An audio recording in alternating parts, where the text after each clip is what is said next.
ja Juhan on valmis. Te olete oma paarilisega kõrvuti ja no Juhan, mängi mingi eelmäng ka ette.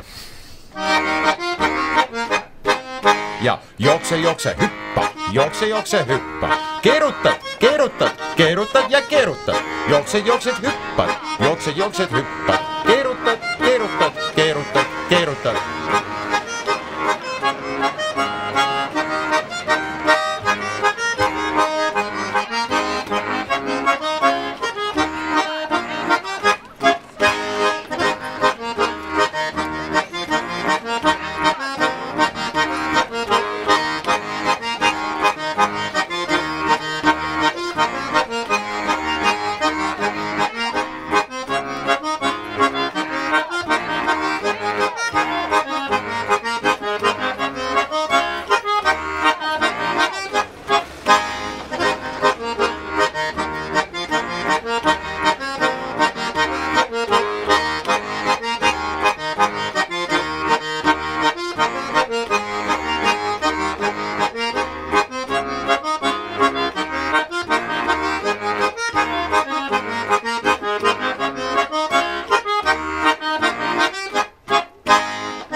Nii kõlas jooksupolka, mida elavalt meie stuudios esitas Juhan Uppin ja kõik, kes te raadiotes tantsisite ja ka seda filmisite, Eesti Rahvatantsu ja Rahvamuusika Selts ootab teid seda lõiku üles laadima YouTube'i keskkonda